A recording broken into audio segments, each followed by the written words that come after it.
E aí, vamos fazer nosso ano bíblico? Capítulo 18 e 19 do livro do Apocalipse é o nosso conteúdo de hoje. Lembrando que eu estou lhe pedindo para ir até as gravações, a coleção de vídeo denominada Enfim o Fim, no canal do YouTube, onde você tem uma sequência de vídeos somente sobre o Apocalipse, de modo um pouco mais detalhado do que esse resumão que nós fazemos aqui. São mais de 130 vídeos que estão à sua disposição no canal do YouTube PR Dudu Batista. Vamos juntos, o capítulo 18 e o 19, estamos aqui nos aproximando do término do livro do Apocalipse. Amanhã terminaremos o nosso ano bíblico com o capítulo 20 até o 22 do livro do Apocalipse, ok? Muito bem, só deixando avisado por aqui que terminada essa série sobre o ano bíblico, então nós não voltaremos a falar no próximo ano sobre o ano bíblico, continuaremos apenas com as lições da escola sabatina que temos feito a cada dia, a cada manhã, ok?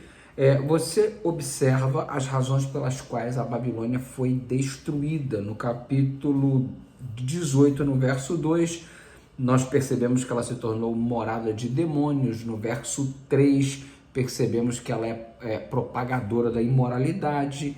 No verso 3, na segunda parte, percebemos a Babilônia como sendo materialista. No verso 5, pecados mais altos que o céu estão em evidência. Orgulhosa, arrogante, de acordo com o verso 7, enganou as nações, matou os santos, no versículo 23 e também no versículo 24, você percebe isso, e vende e compra escravos humanos, de acordo com o verso 13.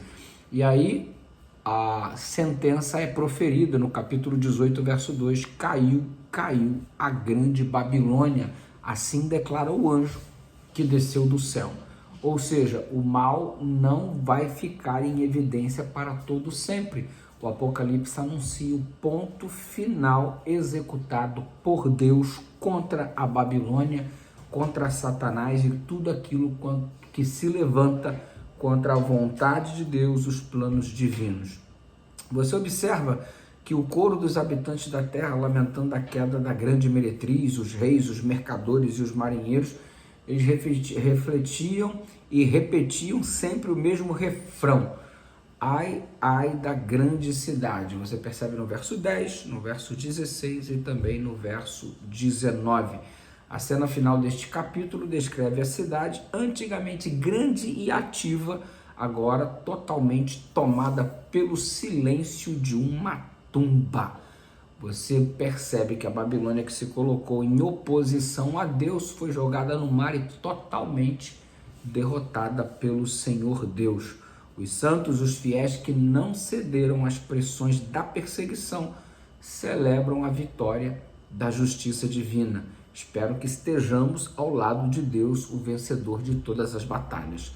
No capítulo 18, no verso 4, tem um chamado, né? Sai dela, povo meu. Ou seja, estamos vivendo em meio à Babilônia, mas não precisamos pertencer a ela. E se por acaso, de alguma forma, estamos pertencendo à Babilônia, amando a Babilônia, Deus tem um chamado: sai dela, povo meu, ainda há tempo, não sejais participantes nem cúmplices dessas atividades que não corroboram com a vontade divina. O capítulo 19 do livro do Apocalipse, do versículo 1 ao 8, esboça uma grande alegria no céu. Isso mesmo, o céu é lugar de alegria. Se você acha que a vida cristã não tem espaço para um sorriso, você vai ter muita dificuldade se você for para o céu, porque o céu é um local de alegria. O nosso Deus é um Deus da felicidade, o Deus da alegria. O verso 9, uma grande celebração das bodas do Cordeiro. Afinal de contas, o esposo vem buscar a noiva. E aí o versículo 10 do capítulo 19 fala sobre o testemunho de Jesus, os que guardam os mandamentos de Deus. Os mandamentos você já sabe, isso do capítulo 20, repetido em Deuteronômio capítulo 6, os mandamentos de Deus e o testemunho de Jesus. E o versículo 10 nos explica que o testemunho de Jesus é o espírito de profecia. O espírito de profecia, portanto, é a marca da igreja de Deus nos últimos dias, a igreja remanescente. Você percebe que profecia é qualquer palavra inspirada comunicada por Deus por meio de um profeta, ok? Muito bem. Profecia não significa somente a predição de acontecimentos. E, aliás, normalmente nem é isso. Espírito de profecia significa manifestação do Espírito Santo, dando a capacidade de falar como representantes de Deus. Não necessariamente falando sobre o futuro, mas advertindo sobre o presente, pregando a palavra, e não se restringe somente a homens. Você tem profetisas na Bíblia. Débora, lá em Juízes capítulo 4, verso 4, Aúda, em 2 Crônicas 34, 22, as 4 filhas de Filipe, em Atos 21, verso 9. Não terminou, as profecias não terminaram somente no Velho Testamento. Paulo colocou o dom de profecia como sendo um dos dons integrantes à lista que o Espírito Santo concede a seus filhos fiéis. Você observa isso em Efésios capítulo 4, no verso 11. Jesus advertiu que falsos cristos e falsos profetas surgiriam, já que o dom de profecia é uma marca da igreja remanescente, é uma marca que caracteriza o verdadeiro povo de Deus, a manifestação do espírito de profecia, ação intensa do Espírito Santo. Obviamente, Satanás tentaria imitar tudo isso. Por isso, Mateus 24, verso 11 e 12, Jesus advertiu quanto os falsos profetas que iriam surgir e a nossa necessidade de testar os profetas.